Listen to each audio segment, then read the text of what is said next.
18 years, we've seen this explosion of what we call homegrown.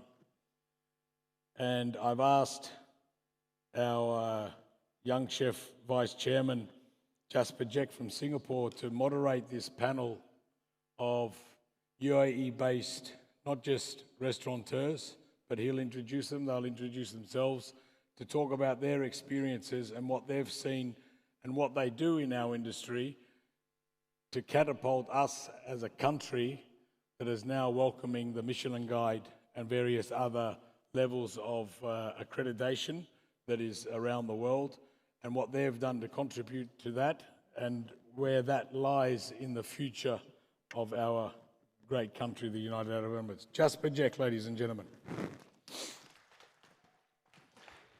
Thank you, Andy. So honestly, I was thinking of some witty lines to open today's program, but then I realized that I do not have that much time. It's always overrun. So today, we're going to talk about Homegrown UAE. I hope that you have read the brief about it. It's about understanding the F&B scene here, how it has evolved, doing business here, what is the future like of F&B here. So without further ado, I'd like to welcome our experts for today who will be helping us. Samantha Wood, she's the editor of fooddiva.net, the unbiased review website. We have Naim Namat. He's the CE and founder of Gates Hospitality. We have Nick Elvis, who is a chef patron of Foley Restaurant. And we have Carlos, who's the exec chef of Table. Let us welcome them.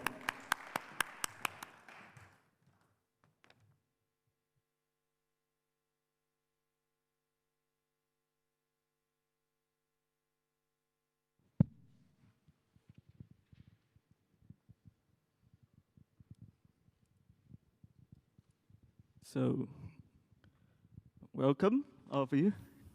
Let's talk a little bit about the history of UAE and how it has evolved.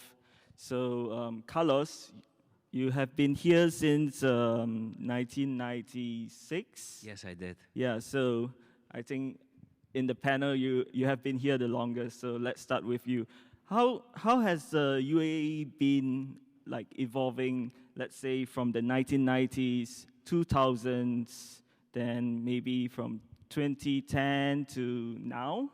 And what is post-COVID like? Yeah.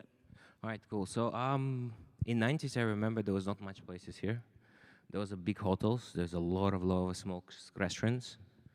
It's like we're talking about the food scene, and because I grew up in Deira side, and there was that time in 90s, there was no Jumeirah side or GBR. There was a Jumeirah beach, but restaurant-wise, it wasn't like right now. If you see it right now, it's like everywhere you can see restaurants, but before it was a little bit different. There was a small cafeterias, lots of malls, like 2, 3 malls. I remember that, but most of the time, if you know the Casablanca Street, the Al Garhoud side, that was the most popular place. That's where everybody went there, because that was the first time Irish Village opened, and the other village, I forgot what's the name of the other village. That was the first place open, and it was the most popular place. And the Le Méridien was built a couple of years later on, and they built their own, let's call their own village. And that was the place where everybody go there, where you can see Mexican food, you can see Japanese food, you can see Chinese food, you can see Irish food, you can see British cuisine, you can see burgers, and it was probably the place that was start everything. So this was the 90s? Yeah, that was the 90s. Okay. In 2000s, I'll be honest with you, didn't really spend much time eating out. Mm-hmm. So I don't really know the scene, I'll be honest with you, and I was still a teenager, so I don't really know how was the scene. And there was a financial crisis like in 1997? 2007? Yeah, 2007. So, Naim, what about, how was the scene then in 2007? Did it recover quickly? Or?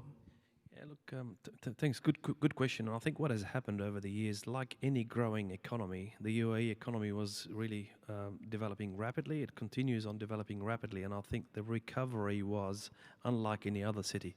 We recovered very fast. We bounced back extremely through agility, extremely fast. And I think what we have witnessed since, the growth continues. I think today in the marketplace, I can proudly say that the UAE as a degustation, as a gastronomy, as a F&B playground, I think it's leading from the front, and I think we've been blessed by the young life of the city. Everything's new. The influx of people, the interest of coming to reside in the UAE, the attraction of the lifestyle has really fueled helping the people to come and settle, call the place home. Again, I've been here personally since 1999, so I think between all of us, we've been here for 100 plus years, which is quite a long time for this young country. Yep.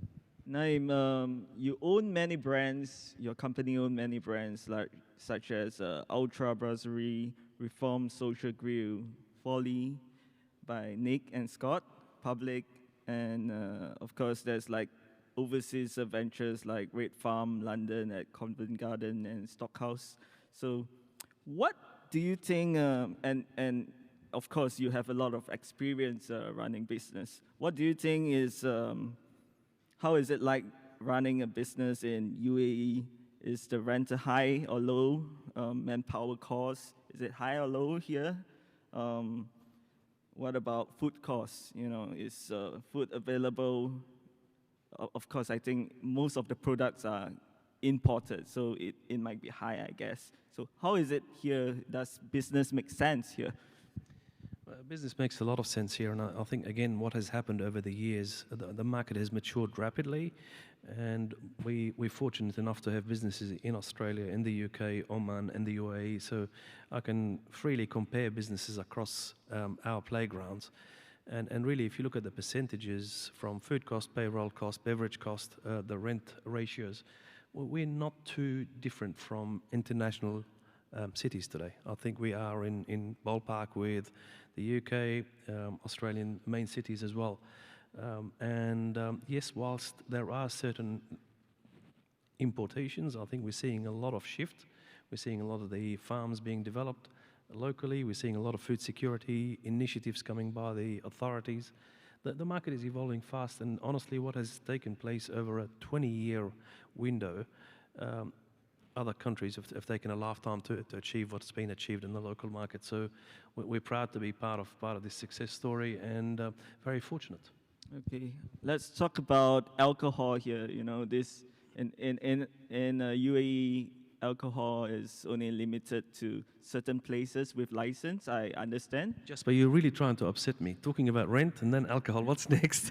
I mean, in Singapore, where I'm from, I would say most businesses, most restaurant businesses would rely on alcohol to survive or sustain their business.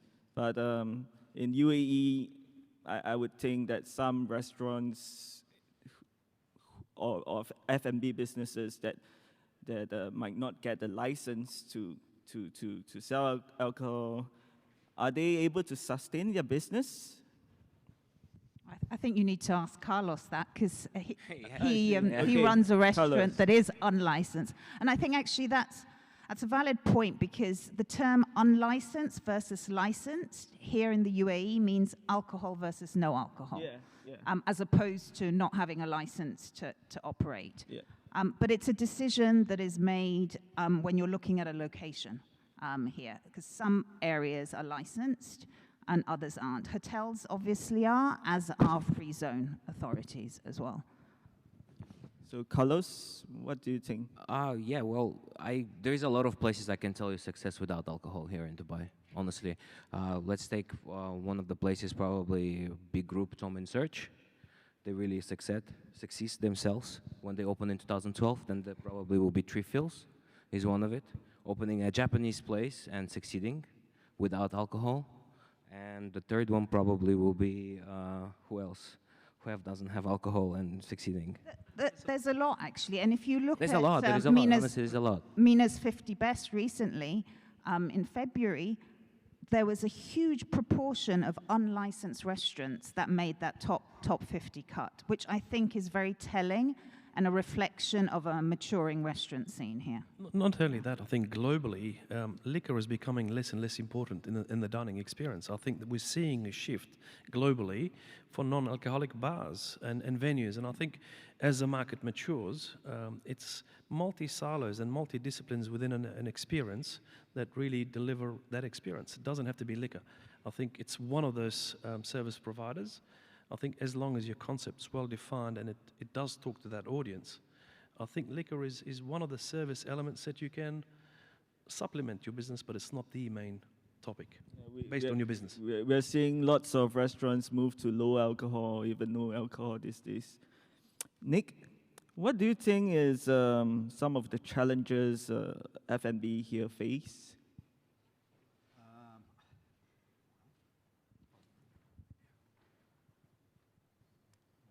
Challenges with microphones, I think, always, no? Always.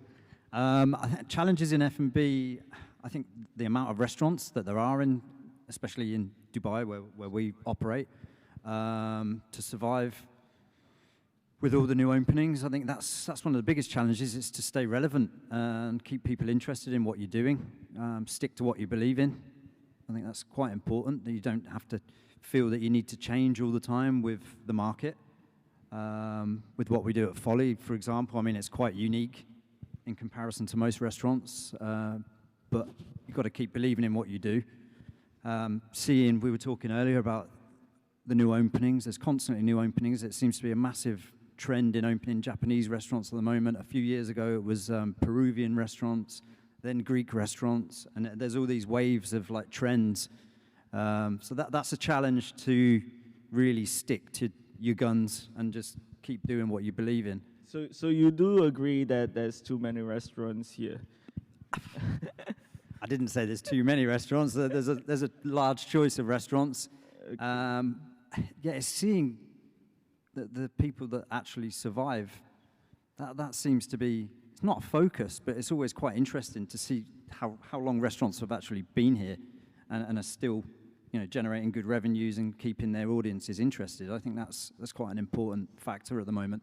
Everybody's interested in what's new, and we had the conversation earlier. There's so many beach bars and stuff opening, and instead of restaurants, there's more bar concepts, party places. I mean, we mentioned earlier that the younger audience. Lounges. Lounges.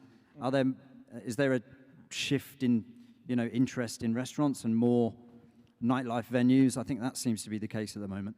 Yeah, I mean, just to add to what Nick was saying in our little discussion earlier, I review new restaurants. I actually have nothing on the radar at the moment, because all the new openings are party places and beach clubs. It's not about the food. And I think that's very disappointing, given we have a lot of openings. We've had a lot. We had a lot of restaurants that were delayed due to COVID, and then the ones that were already on the cards. So there's a lot happening, but I'm a little bit worried we're not heading in the right direction.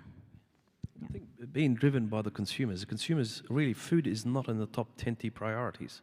It's lifestyle, it's the music, it's who's in the room, location, who can see me, who can I see, and then whilst we're there, we eat. And that we need to change. I think as an industry, we have to change that and bring food to the priority. And the fact that we're having unlicensed restaurants today coming on that top priorities, for me, that's a step in the right direction. But we should also, as industry leaders, we should also be focusing on not necessarily only new venues. I totally disagree on that. We should be talking about the guys who are having that sustainability to be in the market for a long time, play well, keep on rejuvenating their brands, keep on reinvigorating their business models, and last but not least, keep on delivering and engaging with communities. For me, it's very important. So I think with Michelin coming and the announcement coming at the end of June, their focus, their 5 parameters, as you well know from Singapore, are all centered around the quality of food. So I think that's going to be game-changing, because when that list comes out, I think those that do make the cut will be able to see really what the focus is, and that will add pressure to other restaurants that don't make the list. Yeah. Yep, I also understand that the Gao Milao is also coming. Yep. So what other things do you think it's up and coming in this F&B scene here that you would expect? I think the biggest sort of trend that we've seen, it appeared before COVID, but I think post-COVID was a sort of a little bit of a game changer for it. We've seen a lot of sort of one-off dining experiences, at-home supper clubs, pop-ups, chef collaborations. That has been the biggest, I think, sort of change. There's a lot more choice in terms of not just going to a restaurant and ordering off their a la carte. So that's been a real change, and I think we will see more of that coming up. And also, it's due to that sort of pent-up demand. People want to, when they go out to eat, they want to socialize. So they're choosing where they're going, the friends that they're going with. So that's pretty crucial, I think. If I may weigh in, this session title is very important and relevant to it's Homegrown. And we have Nick, Homegrown, we have Carlos, Homegrown, Faisal, Homegrown. This is the new wave, and that's what people are looking for now, saying, we actually want to meet the chef. We want to hear his story, her story. We want to taste their food. And when we step into their spaces, we want to meet them. We want to see that they actually work, not Gordon in the US or the UK having a restaurant here. I think we've evolved. The stage is now next is let's meet Faisals of this world, let's meet the Nicks of this world, the Carlos, and hear their story, hear their challenges about food supply, recruitment, the industry general and so forth. For me, moving forward, we want that connectivity. We want people to know our story. Everyone's interested in the story. And this is how I think we will differentiate our businesses from others, is by being connected not only to food, but origin, traceability, sustainability, and really fly the flag where possible. Yeah. So thinking about homegrown, right? This question is for Nick and Carlos. Do you put an emphasis of homegrown produce too in your restaurants, like things produced from farms in the UAE and ingredients sourced locally? Yeah, most definitely. When and where possible, it's refreshing to get things that are from down the road, from a farm in Al Ain, from mountains in Fujairah. It's really refreshing for us as chefs, because obviously being here, I've been here for 12, 13 years, and when we arrived, it was very difficult, very, very difficult. All you could get was beef products, and now it's definitely evolved. It seems to, I had a conversation the other day, the local farm scene has really boomed. That's COVID affected that a little bit, I think, so that's taken a bit of a dip, but I'm sure it will be back. And the fact that, chefs can now go and visit where their produce comes from, I don't feel that existed when I arrived here in Dubai. So, I mean, as I say, when and where possible, local produce, getting to know suppliers, growers, it's fantastic for us as chefs. That's what we want. Well, for me, my restaurant is based on everything that's locally grown. Oh, 100%? Yeah, not 100%. I'll be honest. It's only 80%, because I do use MENA region. Middle East, North Africa. We have a beautiful farms in Lebanon. We have a beautiful farms in Tunisia that produce beautiful olive oil. And over here, we have also beautiful farms in Al Ain, in Abu Dhabi, that produce for me meat. And like when I give my burger and people try the burger, they'll be like, wow, that's so good, that's so delicious, why it's so good? And you put Wagyu, and I told them, no, I don't put any Wagyu, I put local meat, because it's fresh, because they slaughter it like 3 days before they bring it to my restaurant.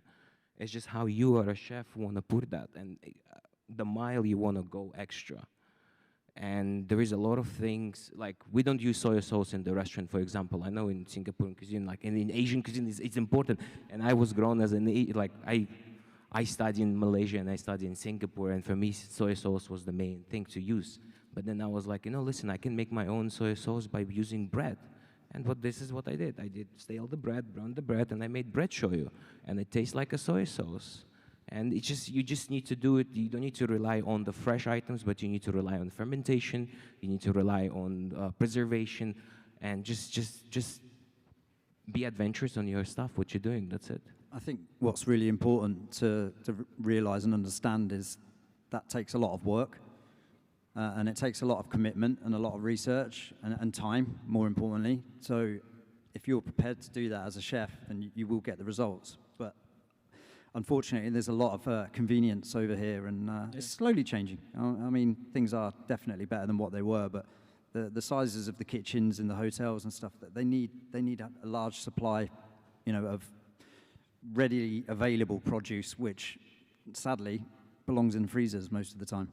So to actually, discuss with farmers and get this produce moving and do your fermentations and all this stuff takes a lot of time, and it takes that extra effort. But it takes the individual chef, if they want to do that, then you'll get the results. The most important thing, sorry, Jasper. The most important thing is yeah, he's right. It's just for the table to be opened. Me and my owner, we wait for a year to be opened because it took time. It took us almost a year just to create menu for 4 seasons, and to ferment and to prepare everything. And imagine we have no business for a year, and we still pay salary for our staff. But yeah, but that was something we want to go extra mile. We want to do it. It was our philosophy, what we stand for. Yeah. We want to promote this country. We don't want to promote this country just like, okay, I can get it supplier, but we want to promote that. Like, listen, there's a guy in Ajman, you wouldn't believe, a farmer. He have 52 different tomato varieties, and the 52 different tomato varieties, they taste different, and that's amazing. So for guides like Michelin and Gout Millau, do you think it's necessary for UAE to have it? Do you support it?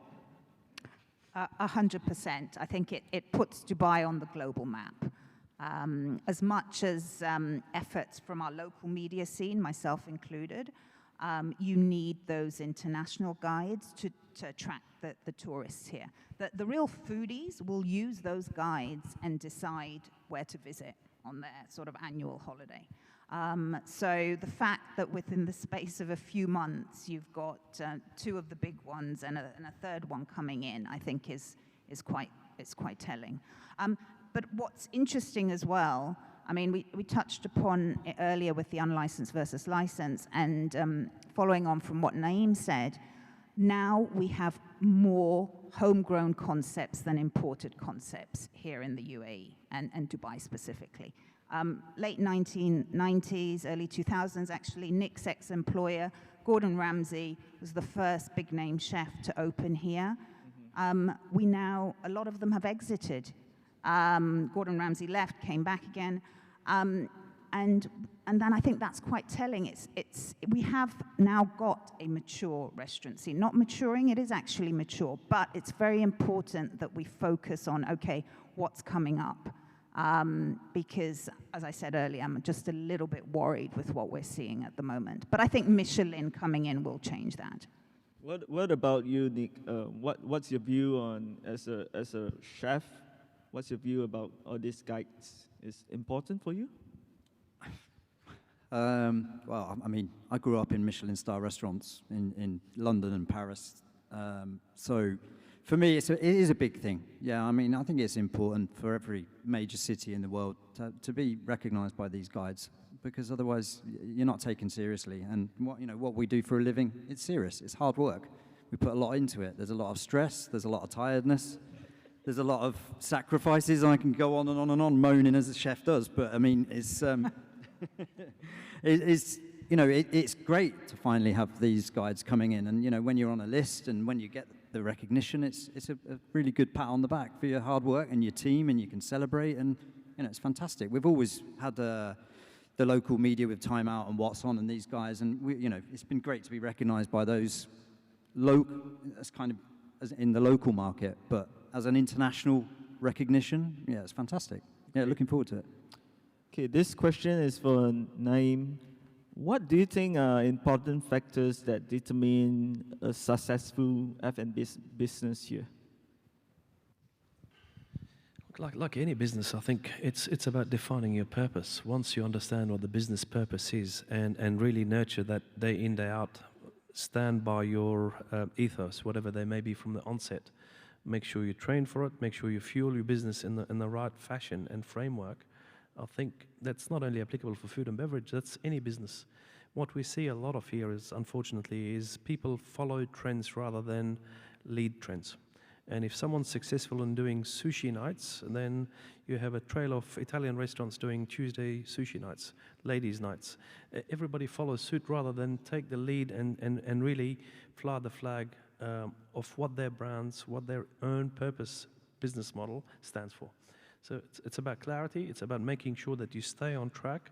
That doesn't always pay back very quickly, but if you stay on track and keep fueling your positioning and your purpose, it does come back. Going back to the Michelin, Milo and Gold Milo and 50 Best, for me this is about changing the city positioning. It's a lot bigger than restaurants, F&B, hospitality. This is about putting the city on the map across all these international cities and really getting the attention that what the market and what the players have done to the marketplace. So for me, it's rewarding that in the last 6 months we've seen this massive interest, not only interest, signing the dotted lines as well, and being here to measure, support, and promote the businesses that we have. Good. Samantha, you obviously are in communications. How much do you think it's important for brands here to be on social media and be influenced by social media? It's important, hugely, and also things like the metaverse, that's the next big thing, that's another marketing channel. But what I think is much more important, because we don't own these channels, is building a database. And it surprises me to this day, even though it's one of the most sort of traditional methods of marketing, that very few businesses actually build a database. A restaurant opens, they're on Instagram like a year in the build-up to it, but they forget to build a database. And that is something that we own. No one's going to take it away from you. There might be an odd email where someone leaves the country or unsubscribes or whatever, but that is, you own that, your customer base. So that is far more important than any social media channel. Okay, so owning a database. So this question is for all of you. What is something that you think would never ever work in the UAE? Maybe a concept or kind of restaurants, you know, but possible in elsewhere in the world. Not another Japanese. Can I say what we're missing here? Yep. We live in the UAE. We don't have quirky, modern Emirati concepts.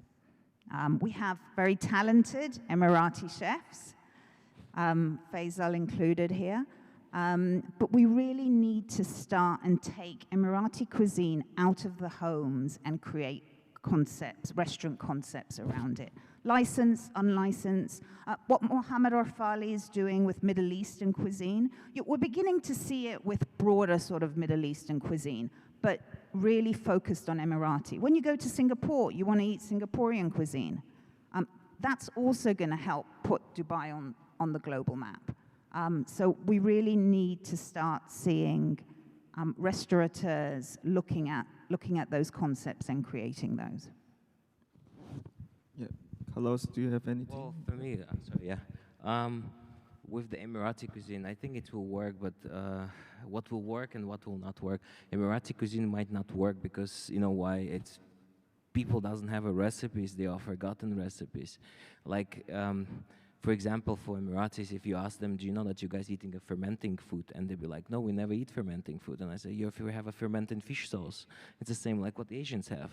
And they're like, oh, okay, we don't know about that. And I don't think so it's going to work very well, because maybe if someone who will change it and do it modern way, it will be better and different. 100%. I think it needs to be done in a different way. Yeah, different way. Yeah, very much so, yeah. Naeem? Going back to your question, I think what doesn't work in this part of the world is we need to keep in mind the temperatures that we go through and the open air spaces, and I think we need to make sure that we keep reminding ourselves that we are where we are. We can't do what happens elsewhere in the globe based on temperatures that we're witnessing today and for the next 3-4 months. So open air spaces and all of these things, I think it's what is a limitation. Other than that, I think the sky really is a limit. I don't think there is much, and I think we started by talking about market maturity and where we are in the market, and I think it's just a cycle that we're going through. We will have Emirati cuisines, we will have other cuisines. It's a matter of someone taking the lead, someone becoming successful, and then watch them trying to copy. It happens. So, this is my last question. What would you say to some of the budding chefs here who dream of setting up a restaurant or their own business? Any advice for them? We don't have enough time, but yes, there is. Look, I think, again, starting up any business, one needs to understand all the facets that a business needs to be supported. It's not about cuisine, it's not about location, it's not about pricing, it's not about the theme, the theater. It's a combination of all of that. And people need to make sure they surround themselves with people that actually add value and enhance the overall experience rather than people that say yes or no.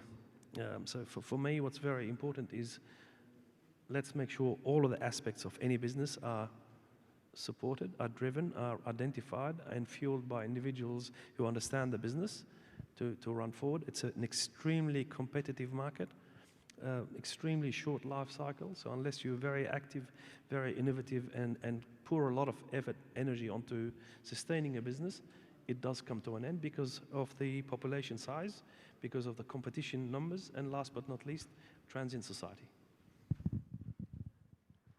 I would say be original, innovate, and stop the copycat approach. Yeah.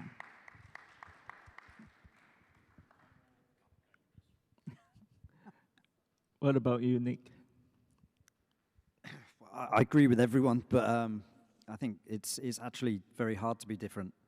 The competition to follow the copycats and just continue to be a successful business. It's all about making the money and making the business sustain itself, right? So to do something different, it's a gamble. It's always a gamble. I just feel that we keep saying the same thing, and I'm repeating what everyone else has said, but the market is not mature enough to understand what people like us really wish to do and aspire to do and, aspire to be.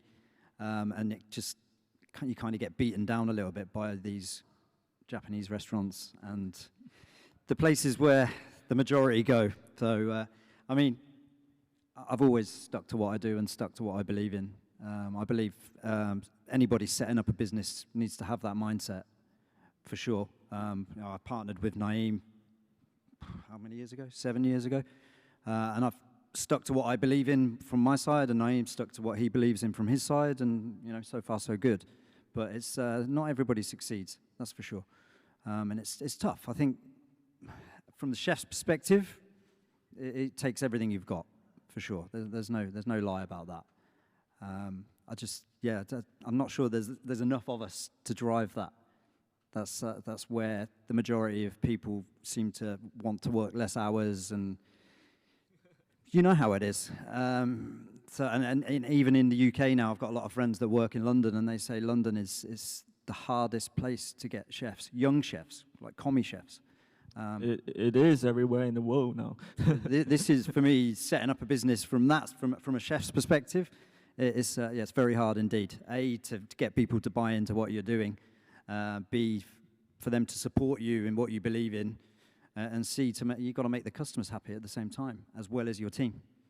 So that side of it is a huge challenge. The financial side of it, and actually negotiating locations and rents and all these other things, it's huge. It's absolutely massive running a business, especially over here.